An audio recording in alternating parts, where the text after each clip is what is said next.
Días, queridos hermanos y amigos, hoy es el día del Señor. Este es el día en que ha hecho Jehová para que gocemos y nos alegremos en él. Qué bueno poder llegar hasta sus vidas, hasta sus casas, a través de la bendita palabra del Señor por los medios digitales. Damos gracias al Señor por encontrarnos en el Centro para la Excelencia Familiar, donde comunicamos el Evangelio con fidelidad a nuestro Padre Dios, con fidelidad a la palabra, con fidelidad a la familia. Hermanos, estamos aquí para decirle al Señor que Él es bueno, que para siempre es su misericordia, exaltar y glorificar su nombre por todas las bendiciones que nos ha dado. Y estamos hoy con gozo y tristeza a la vez, con el gozo de saber que nuestro hermano Javier ha partido a la eternidad, que está en el reino del Señor, disfrutando de su amor, gozándose con Él, cantando alabanzas, pero a la vez con la tristeza de saber que se ha ido un gran amigo, un esposo, un padre, por el cual su esposa y su hija ahora sienten el vacío, el dolor y la tristeza en su corazón, y también todos aquellos que amábamos a Javier. Entonces, por eso es que hablo de alegría y de tristeza. Alegría porque sabemos que él está bien, que ya pasó de las aflicciones que tenía en su cuerpo a causa de la penosa enfermedad que estaba viviendo, pero también con la tristeza de saber que no está más. No está más ese gran amigo, ese compañero, pero ese esposo que durante años caminó con Miriam y con esa hija la cual tiene la ausencia ahora del padre amoroso que la amaba, que la contemplaba, que para él era su niña especial. Para ustedes, queridas hermanas, un abrazo, les queremos con el alma, les amamos en Cristo Jesús y deseamos que este dolor y este vacío que ahora tienen sea llenado por el Señor Jesús, que el bálsamo refrescante de Cristo Jesús pose sobre sus vidas, sus corazones, y Él les dé el consuelo y la paz que requieren. Descansen en el Señor. Sé que es difícil en estos tiempos, en estos momentos para ustedes son penosos, son difíciles, pero confórtense en el Señor. Pacientemente esperen en el Señor, porque Él se inclina delante de ustedes. Oremos al Señor. Nuestro buen Dios y Padre Celestial, estamos en esta hora pidiéndote por todas las familias del Centro para la Excelencia Familiar, por toda la gente de nuestra iglesia. Extiende tu mano sobre la familia Octavo, que eterno Dios en este momento están pasando por situaciones difíciles también debido a su papá, a la enfermedad que él tiene y que probablemente también sea alguien que tú llevarás a tu presencia, pero dale la paz y la tranquilidad a esta familia.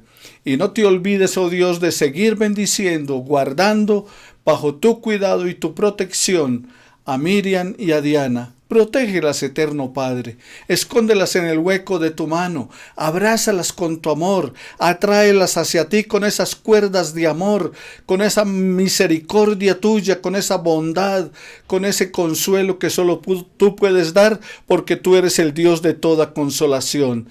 Pasa tu mano sanadora y divina sobre los hermanos de la congregación que se encuentren enfermos y haz la obra en ellos, Señor, conforme a tu misericordia. También, eterno Padre, te pedimos en el nombre de Jesús que toques el cuerpo de Jacobo y de su esposa, que en este momento, del pastor Jacobo, y que en este momento se encuentran hospitalizados. Señor, te damos gracias por la vida, por el amor que nos tienes. Señor, permite que podamos salir pronto de esta situación difícil en que nos encontramos y que durante el tiempo que ésta suceda, Señor, durante este tiempo de aislamiento, podamos contar siempre con la presencia tuya, porque solo tu presencia nos da paz. En el nombre de Jesús nuestro Señor. Amén y amén. Muy bien, hermanos, los domingos entonces tenemos una frase dominical, una frase para las familias. El vínculo que te une a tu verdadera familia no es el de sangre, es el respeto y la alegría que tú sientes por la vida de ellos y ellos por la tuya. Te repito de nuevo la frase. El vínculo que te une a tu verdadera familia no es el de la sangre, es el del respeto y la alegría que tú sientes por la vida de ellos y de ellos por la tuya. Estamos tratando acerca de los hábitos de Jesús. Imitemos a Jesús. Primera de Juan capítulo 2 versículo 6 dice que el que permanece en él debe andar como él anduvo. La vida de Jesús debe ser imitada por todos sus seguidores. Si ponemos en práctica los hábitos de Jesús, transformarán nuestro carácter para que usted y yo podamos ser semejantes a Él, semejantes a nuestro Dios. Jesús tenía el hábito de adorar. En el primer mensaje de hábitos de Jesús mencioné acerca de 10 hábitos así rápidamente y estoy ampliando cada uno de ellos. El tercer hábito era el hábito de adorar. Porque donde 2 o 3 están congregados en mi nombre, dice la palabra del Señor, yo estoy en medio de ellos. San Mateo capítulo 18, versículo 20 de la palabra del Señor. La adoración cristiana es el momento más glorioso, el más urgente, la más gloriosa acción que puede tomar lugar en la vida humana. Eso dijo el teólogo Karl Barth. El hábito de adorar. ¿Qué es el hábito de adorar? Es alabarlo por quien Él es. O sea, alabar a Dios por quién es Él. ¿Quién es? El soberano, el altísimo, sublime, eterno, único, inmortal, invisible. Tantas cosas hay que decir del carácter de Dios. El perdonador, el misericordioso, el grande. Alabarlo por quién es Él. Pero también es agradecerle por lo que Él ha hecho. No solamente por lo que Él es, sino también por qué. Por lo que Él ha hecho. Por lo que ha hecho en favor tuyo y ha hecho en favor mío. Si pensamos en todas las cosas que el Señor ha hecho por nosotros a lo largo de nuestra vida, tenemos por qué estarle eternamente agradecidos. Agradezcámosle a nuestro Dios por sus obras maravillosas, por todo lo que hace. Pero también el adorar a Dios es confesarle nuestros pecados. Para poder llegar ante el altar de Dios, para poder llegar al altar del Altísimo, nosotros tenemos que confesarle nuestro pecado y pedirle perdón. Me acercaré al altar de Dios, al Dios de mi alegría y de mi gozo. Le confesaré mis pecados, le diré mis faltas. Le pediré a Él perdón, que me libre de toda mi maldad, de toda transgresión, de todas aquellas cosas que me separan de su misericordia y de su amor. Entonces el hábito de adorar incluye alabarlo por quién es Él, agradecerle por lo que Él ha hecho y confesarle nuestros pecados. Pero también el hábito de adorar implica rendirle a nuestro Dios la mente, la voluntad y las emociones. Recuerda que la palabra del Señor Jesús nos dice que debemos amar a Dios con todo el corazón, con toda nuestra alma, con toda la mente y con todas nuestras fuerzas. Es decir, amarlo a Él, adorarlo a Él con todo nuestro ser, rendirle la mente, la voluntad y nuestras emociones. Que todo lo que respire alabe al Señor. Derramemos nuestro corazón delante de Él. Rindámonos ante su presencia, porque Jehová es bueno y para siempre su misericordia, porque Él es la divina majestad. Pero también el hábito de adorar incluye ofrecerle la vida completa, total, no una parte, no entregarle una parte de nuestro ser, no entregarle una parte de nuestras emociones, no entregarle una parte de nuestra mente y no hacer su voluntad en parte. No, es ofrecerle la totalidad de nuestra vida. Como dicen en mi tierra, con alma, vida y sombrero, o sea, totalmente. Y el hábito de adorar incluye también obedecer lo que Él ha dicho que usted haga. Obedecer al Señor es la mejor expresión de adoración. Algunos piensan que adorar a Dios es solamente saltar, cantar cantos alegres o cantos quietos, compungirse. Sí, todo eso incluye, la alabanza incluye adoración, pero el obedecer es lo que a Dios le agrada. A Él le agrada más el obedecer que los sacrificios. A Él le agrada más que le obedezcamos que los holocaustos. Por esa razón Él desecha a Saúl, porque Saúl quería brindarle adoración, Saúl quería ofrecerle sacrificios, pero no obedeció el mandato que Él le había hecho. Hagamos como hacía el salmista, que nos dice en el Salmo 100, versículo 4, entrad por sus puertas con acción de gracias, por sus atrios con alabanzas, alabad y bendecid su nombre. Exaltemos a nuestro Dios. Pero también Jesús, queridos hermanos y amigos, nos mostró cómo adorar. Jesús adoró constantemente a Dios el Padre. Él siempre anduvo rindiéndole tributo. Como les mencionaba, la vida de Jesús era una vida de obediencia. ¿Y qué era lo que les decía anteriormente? Que el obedecer es lo mejor, la mejor adoración que usted y yo le podemos brindar a nuestro Dios. Y Jesús nos dio el ejemplo. Constantemente Él estaba adorando a Dios el Padre. Una de sus costumbres era ir siempre a la casa de Dios. Él iba al templo del Señor. Él lo había aprendido de sus padres. Era una costumbre permanente, dice la Escritura, de que él fue a la sinagoga como era su costumbre. Iba al templo, iba a enseñar en el templo, a predicar en el templo, a cantarle alabanzas al Señor, a rendirle tributo a su Padre. ¿Por qué? Porque Jesús demostraba con su ejemplo cómo ser un seguidor de Dios, cómo ser un verdadero discípulo de nuestro Padre Dios, para que nosotros aprendamos también a ser discípulos de Cristo. Asimismo, Jesús nos mostró que la adoración es personal y también es comunitaria. Encontramos a Jesús adorando y glorificando al Padre solo.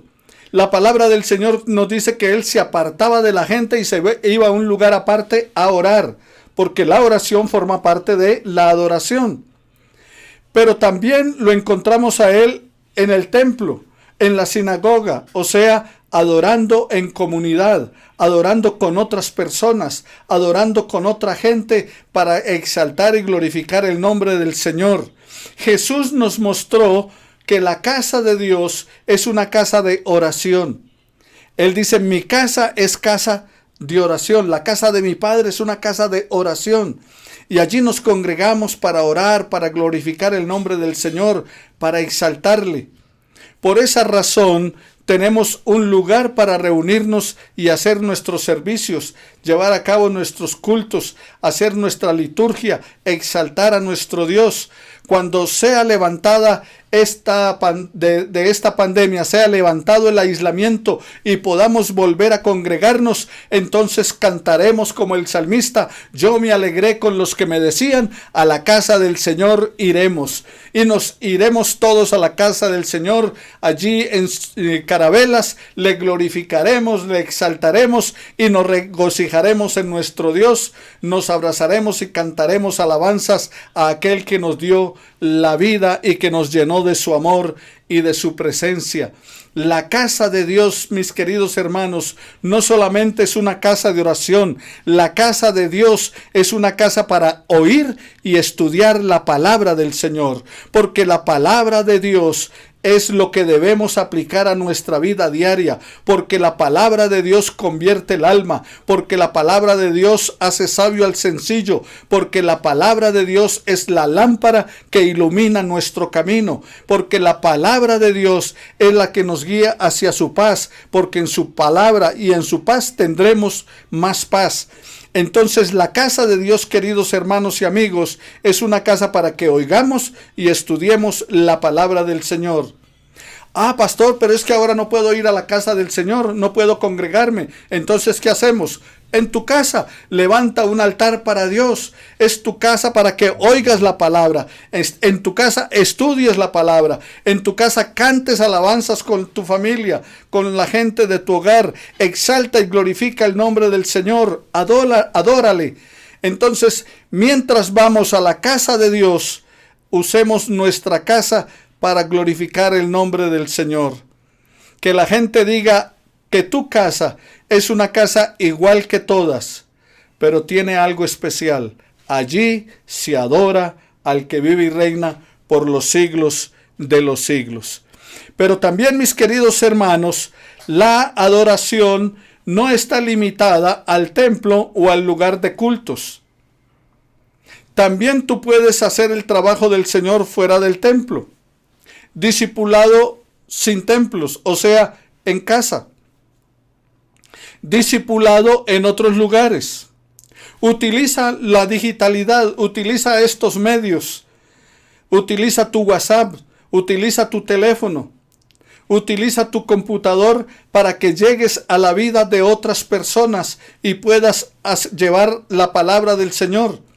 En este tiempo no hemos podido congregarnos, pero estamos llegando a tu casa, a tu hogar, a través de la digitalidad. Entonces, también, queridos hermanos, la adoración no está limitada al templo o al lugar de cultos. Allí donde estás, también puedes glorificar al Señor. En tu trabajo, glorifica al Señor cuando la gente vea que tu vida es una vida de testimonio. Cuando la gente vea que tu vida en el trabajo, sea como patrón o como empleado, tú glorificas a Dios y te portas y vives como un verdadero hijo del Padre. Así que, querido hermano, en todo lugar, tú glorifica el nombre del Señor. Pero también encontramos en la palabra del Señor que otro de los hábitos de Jesús es que Jesús fue consistente al adorar. San Mateo capítulo 26 versículo 55 de la palabra. Jesús podía ir al templo cada día. Él demostró de esa manera consistencia y también la importancia de la adoración comunitaria. Siempre iba al templo. La escritura dice que cada día iba al templo y allí en el templo enseñaba. Allí en el templo participaba con la gente. Allí en el templo sanó a mucha gente. Allí en el templo debatió, controvertió con aquellos que estaban en contra de la palabra del Señor y de una vida conforme Dios lo había determinado. Entonces Jesús fue ¿qué? Consistente al adorar. ¿Y cómo eres tú? ¿Cómo era antes de que estuviera este aislamiento? ¿Dejabas de ir al templo por cualquier circunstancia? ¿Dejabas de congregarte en la casa del Señor y adorarle por cualquier cosa? Bueno, una vez que levanten esto y pase este aislamiento, es el momento en que sigas el ejemplo de Jesús, que tomes el hábito de Jesús. Jesús tenía el hábito de ir al templo, de congregarse continuamente. Hebreos 10:25 nos advierte a ti y a mí, no dejando de congregarse como algunos tienen por costumbre, y tanto más cuando veis que aquel día se acerca. Adorar, querido hermano y amigo, es un estilo de vida. No es algo ocasional. No debe limitarse a un día de la semana en particular. No adoro sino el día domingo, el tiempo que voy. No, adora al Señor con una vida de obediencia, con una vida de testimonio, con una vida de compromiso, con una vida de amor a tu familia, con una vida de cuidado pastoral a tu hogar. Esa es una manera de adorar al Señor. Adorar es un estilo de vida, no para limitarse a un día en particular. Pero también Jesús, querido hermano y amigo, nos demostró que llevar a los niños a la casa de Dios debe ser una prioridad. En San Mateo, en el capítulo 21, versículos 15 al 16 de la palabra del Señor, Él nos presenta acerca de la importancia de los niños. Llevar a los niños a reunirse como iglesia les va a ayudar a tener una brújula moral y espiritual. Cuando los fariseos le reclaman a Jesús por qué los jóvenes, por qué los niños están haciendo esa bulla, por qué están exaltándole y hablando acerca de él, Jesús les dice a ellos que de la boca de los niños y de los que toman pecho Él fundó la fortaleza y fundó la alabanza. Cuando le preguntaron quién era más importante en el reino del Señor, Jesús trajo a un niño, lo puso en la mitad y les dijo que tenían que ser como niños si querían entrar al reino de los cielos. Ahora, esa experiencia de llevar los niños al templo, Jesús lo vivió de niño, recibió ese ejemplo de sus padres. A los 8 días de nacido, lo llevaron al templo para circuncidarlo. Cuando cumplió el tiempo, fueron y ofrecieron unos tortolitos y unos palomitos. Cuando tenía 12 años, lo llevaron también allí al templo para que él por primera vez leyera la palabra, leyera la Torá. Así que Jesús aprendió desde niño cómo era estar en la casa del Señor, cómo era congregarse para adorar a Dios. Desde niño aprendió que la casa de Dios era una prioridad. Así que si tú llevas a tus niños y los educas en la palabra del Señor y ellos aprenden del Señor, va a ser una brújula moral y espiritual para ellos. Sebastián pregunta constantemente, ¿y cuándo es que podemos volver a la iglesia? ¿Cuándo es que podemos ir a la iglesia? Yo quiero cantar en la iglesia. Porque desde niños van aprendiendo la palabra del Señor. Instruye al niño en su camino, para cuando sea viejo no se aparte de él. Entonces, querido hermano, estas son hábitos de Jesús que tú y yo debemos aplicar cada día. Jesús también comprendió que las personas tienen hambre de escuchar la palabra de Dios. Las personas tienen hambre de escuchar la palabra del Señor. Lucas capítulo 19, versículo 48. Y en este tiempo, primordialmente, es un tiempo donde la gente quiere escuchar la palabra del Señor. Este es un tiempo donde la gente quiere oír acerca de Dios. Tienen hambre y sed de la palabra del Señor. La gente tiene un deseo interno por escuchar las enseñanzas, la explicación y la aplicación de esa palabra de Dios en la vida de la gente. Y alguno de pronto estará pensando, pastor, pero es que yo veo que la gente se desanima y otros no quieren seguir caminando y otros no quieren escuchar la Biblia, no quieren utilizarla. ¿Sabes algo? Estoy seguro que más del 80% de la gente se desanima porque ven a otro que utiliza la Biblia, pero sus actitudes, su comportamiento, su estilo de vida es contrario a lo que predican y a lo que enseñan. La gente escucha de ellos que son cristianos. La gente les ve andar con la Biblia en la mano, pero también la gente les ve viviendo vidas que no glorifican el nombre de Dios, que no exaltan al Creador, que no están comprometidos con la palabra del Señor. Así que la gente sí tiene deseo de escuchar la palabra del Señor, pero el vaso debe estar limpio para que pueda ser depositado en el vaso el agua de la vida, para el que tenga sed pueda beber de ella, del agua de la vida gratuitamente, como dice Isaías capítulo 55. Lucas capítulo 21, versículo 38 de la palabra del Señor dice, y todo el pueblo venía a él desde temprano para oírle en el templo. O sea que encontramos que la gente tenía ¿qué? Hambre de escuchar la palabra del Señor. Habían sacerdotes, habían profetas, habían palabreros, habían escribas, habían doctores de la ley, había gente enseñando acerca de las cosas de Dios, de la creación de Dios, de las obras de Dios. Pero cuando viene Jesús, entonces la gente, dice la Escritura, se maravillaban porque enseña como quien tiene autoridad y no como los escribas y fariseos. ¿Por qué razón? Jesús dice que ellos colaban la mosca y se tragaban el camello. Porque ellos decían, pero no hacían. Y Jesús les dijo a sus seguidores, a la gente que le escuchaba: escuchen y atiendan lo que enseñan los fariseos, pero no hagan lo que ellos hacen. ¿Por qué?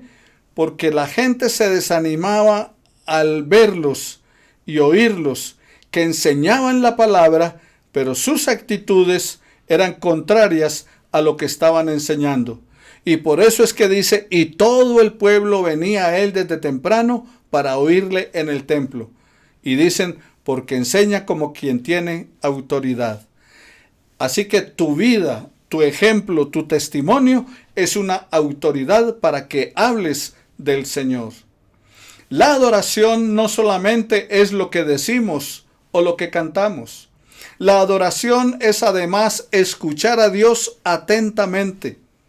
Escuchar lo que Dios desea decirnos a ti y a mí. Pero también otro de los hábitos de Jesús que encontramos en la palabra es que Jesús incluyó el dar como parte de la adoración. En Marcos capítulo 12, versículo 41 de la palabra del Señor. Jesús sabía lo que cada uno daba con su ofrenda. Ahora, cuando digo es que Jesús sabía lo que cada uno daba con su ofrenda, no cuánto daba cada uno. O sea, no estaba contando allí si da este o no. Estaba mirando la actitud.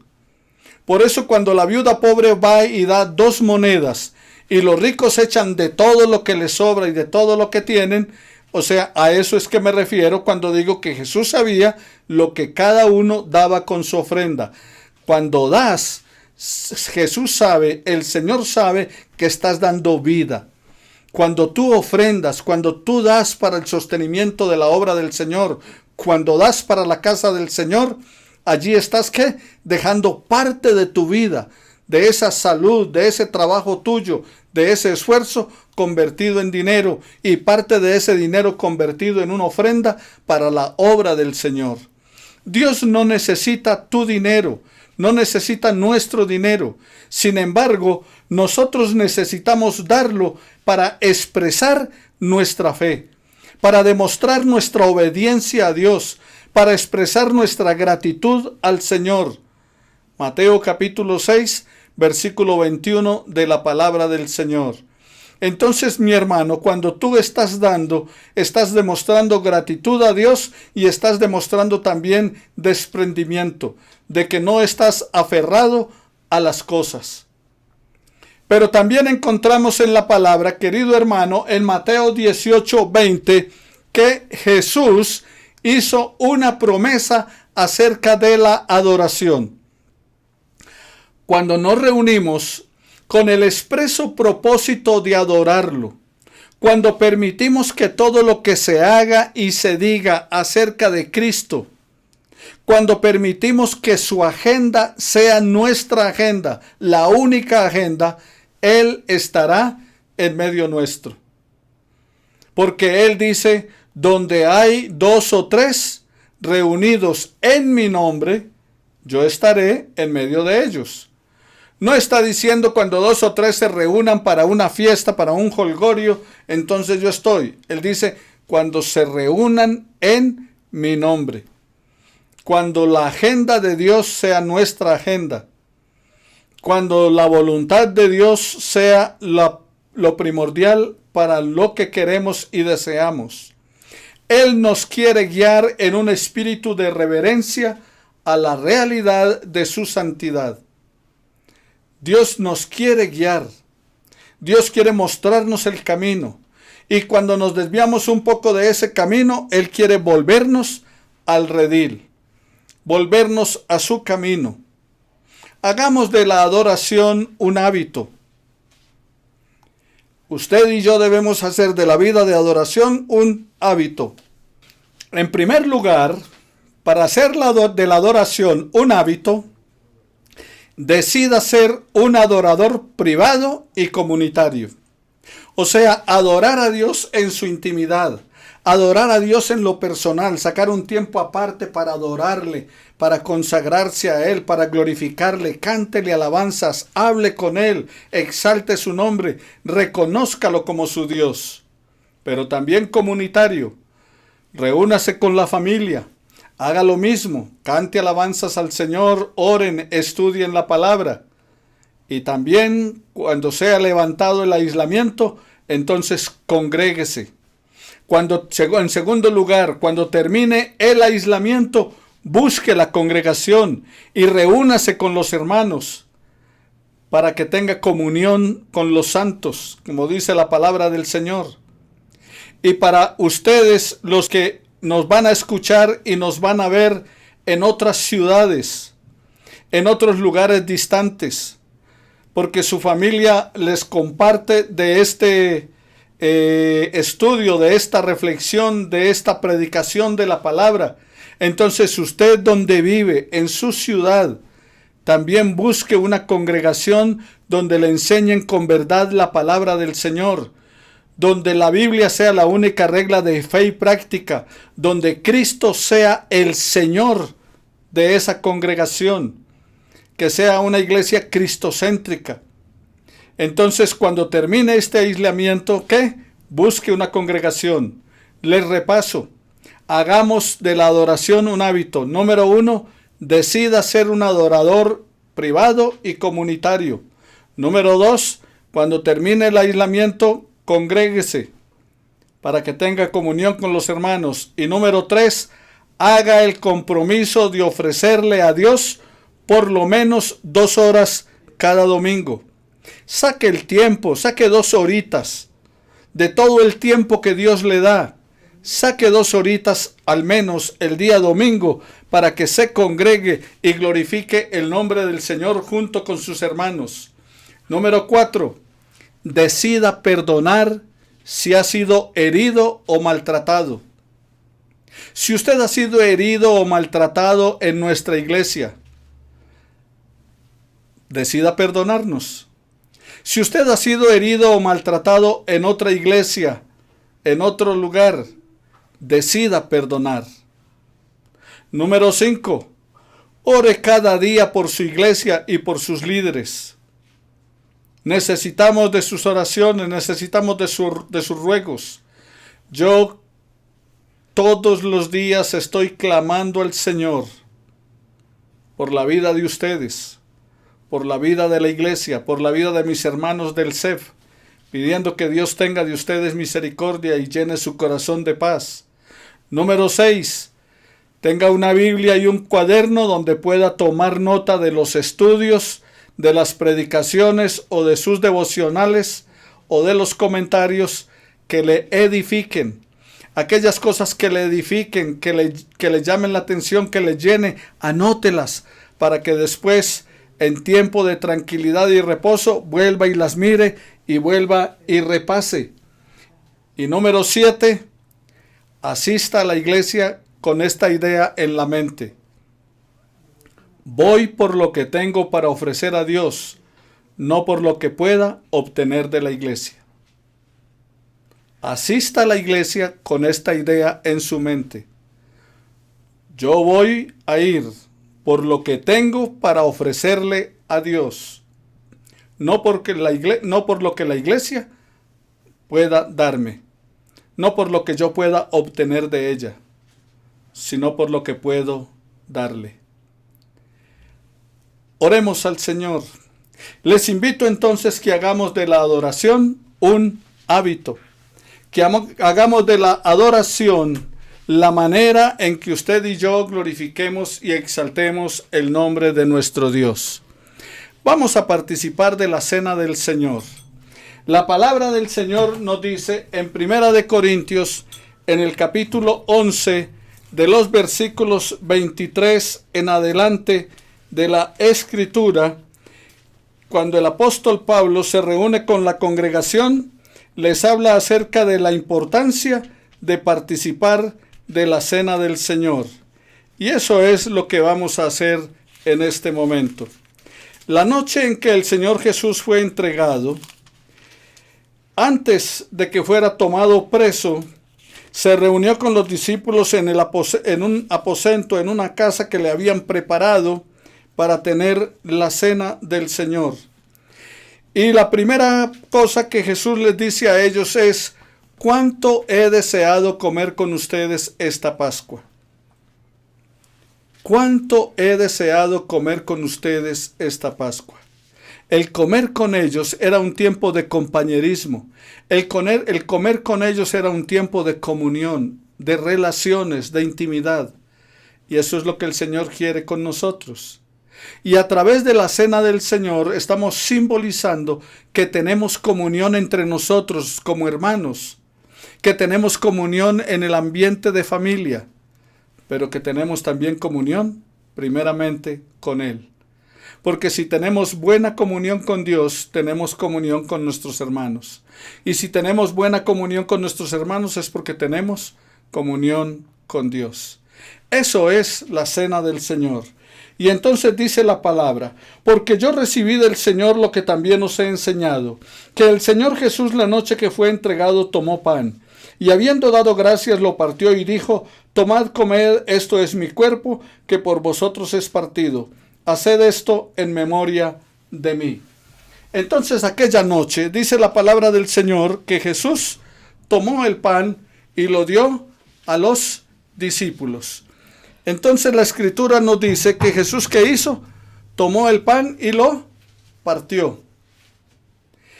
Jesús entregó su cuerpo por usted y por mí, para de esa manera mostrarnos que el sacrificio suyo, como el Cordero de Dios que quita el pecado del mundo, iba a ser propicio por usted y por mí, para darnos la redención, para darnos la salvación en Cristo Jesús. Oremos al Señor dando gracias por el cuerpo de Cristo entregado por usted y por mí para nuestra salvación. Oremos. Padre Celestial, en este momento estamos dando gracias y damos gracias por este momento, por este símbolo. Damos gracias porque tú has dado a tu Hijo para el rescate de nuestra salvación. Gracias, Señor, en tu nombre hemos orado. Amén y amén. Y entonces dice la palabra del Señor que aquella noche que fue entregado tomó pan y lo dio a sus discípulos. El pan está simbolizando el cuerpo de Cristo entregado por usted y por mí para la salvación de nuestros pecados. El profeta Isaías dice en el capítulo 53, el molido fue por nuestros pecados, herido por nuestras transgresiones, y el pecado de nuestra paz fue sobre él, y por sus llagas fuimos todos curados. En su memoria, recordando cómo su cuerpo fue entregado por usted y por mí para nuestra salvación, como símbolo de su sacrificio en favor suyo y mío, comamos todos del pan.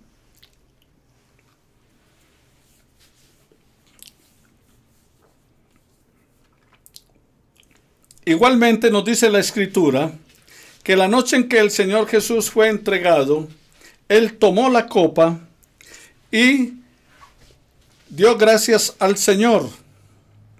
Y al tomar la copa, le dijo: esta copa es el nuevo pacto en mi sangre. Todas las veces que bebieres de ella, o todas las veces que comieres de este pan y bebieres de la copa, la muerte del Señor Jesús anunciáis hasta que Él vuelva. Entonces entregó la copa a sus discípulos, simbolizando la sangre del Cordero derramada en la cruz por usted y por mí. Porque la sangre de Jesucristo, su Hijo, nos limpia de todo pecado. En su memoria, recordando cómo su sangre fue derramada por usted y por mí, bebamos todos de la copa.